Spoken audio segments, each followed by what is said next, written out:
ইয়াসিন সিদ্দিকী রনি সহ স্বেচ্ছাসেবক দলের বিভিন্ন পর্যায়ের নেতৃবৃন্দ বক্তব্য দিয়ে শুধু বলতে চাই আজকে 17 বছর আমরা রাজপথে থেকে বাংলাদেশ জাতীয়তাবাদী দলের সম্মানিত মহাসচিব জনাব জাফর মারুফি অন্তর্ভুক্ত স্থায়ী কমিটির নেতৃবৃন্দ জাতীয় নেতৃবৃন্দ এবং সাংবাদিক আমার সহকর্মী সহযোগী ভাই এবং বোনেরা সবাইকে আসসালামু আলাইকুম।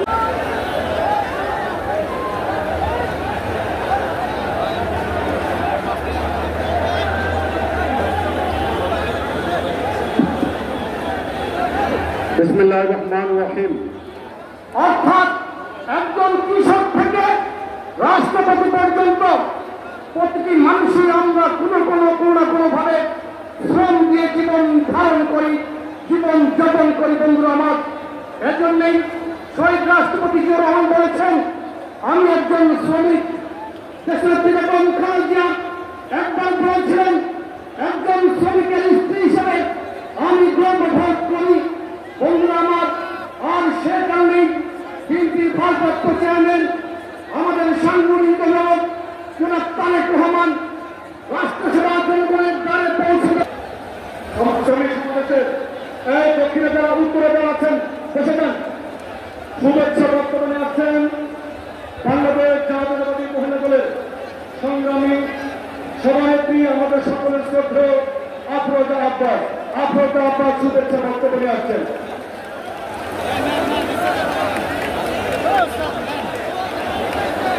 মালিক শ্রমিক এক হয়ে গড়ে বাংলাদেশ জাতীয়তাবাদী শ্রমিক দল আয়োজিত আজকের মে দিবসের বিশাল সমাবেশের সম্মানিত সভাপতি, সম্মানিত প্রধান অতিথি, বাংলাদেশ জাতীয়তাবাদী দলের সম্মানিত ভারপ্রাপ্ত চেয়ারম্যান জনাব তারেক রহমান, বিশেষ অতিথি বাংলাদেশ জাতীয়তাবাদী দলের যুব আন্দোলনের প্রথা আব্দুল মোমেন মুন্না উপস্থিত ঢাকা মহানগর উত্তর যুবদলের সংগ্রামী আহ্বায়ক সৈফুদ্দিন জুয়েল, সংগ্রামী সদস্য সচিব সাজ্জাদুল মিরাজ, মহানগর দক্ষিণ যুবদলের সংগ্রামী আহ্বায়ক খন্দকার এনামুল হক এনাম, সদস্য সচিব রবিউল ইসলাম নয়ন সহ আজকের এই বিশাল সমাবেশে উপস্থিত প্রিয় ভাই বোনেরা, বন্ধুরা আমার, জীবনের প্রতিটি ক্ষেত্রেই প্রতিটি মানুষ কোনো শ্রম দিয়ে জীবন ধারণ করে থাকে। একজন বৈমানিক বিমান চালানোর মধ্য দিয়ে শ্রম দেয়, একজন গবেষক ল্যাবরেটরিতে শ্রম দেয়, একজন প্রকৌশলী শ্রমিকদের সাথে নির্মাণ কাজে শ্রম দেয়, একজন গার্মেন্টস শ্রমিক ফ্যাক্টরিতে শ্রম দেয়। শহীদ রাষ্ট্রপতি জিয়া শ্রমিক দল আয়োজিত মে দিবসের সমাবেশে উপস্থিত হয়ে ঘোষণা দিয়েছিলেন, আমি একজন শ্রমিক, এই পরিচয়টিকে আমি গর্ববোধ করি। আর 1991 সালে তৎকালীন ছাত্র গণবিপ্লবের পরে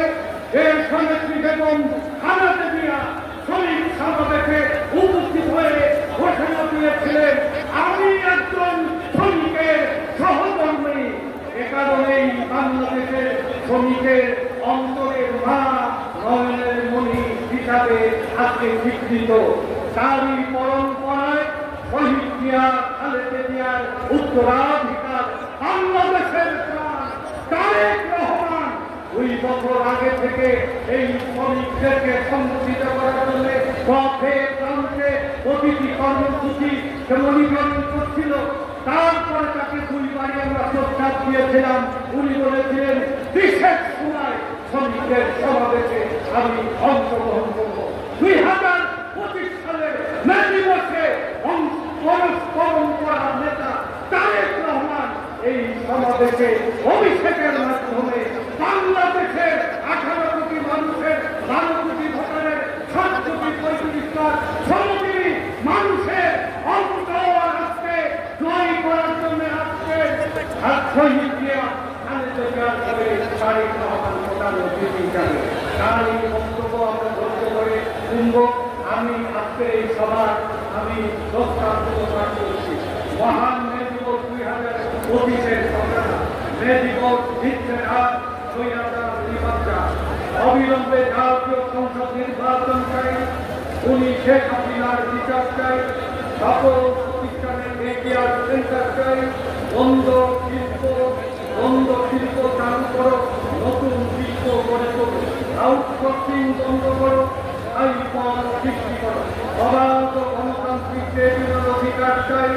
সকল শ্রমিকদের শ্রম আইনে অন্তর্ভুক্ত করতে হবে, নারী শ্রমিকদের মাতৃকালীন সুরক্ষা নিশ্চিত করতে হবে, শ্রমিক হত্যার বিচার চাই, শ্রমিক নির্যাতন বন্ধ করতে হবে, সংস্কার কমিশনের সুপারিশ বাস্তবায়ন করতে হবে, বৈষম্যহীন জাতীয় পে স্কেল ও মজুরি হার ঘোষণা করতে হবে, জরুরি পরিষেবা আইন সহ সকল কানুন বাতিল করতে হবে, 2018 সালে সড়ক পরিবহন কালো আইন বাতিল করতে হবে, খাদ্য সহ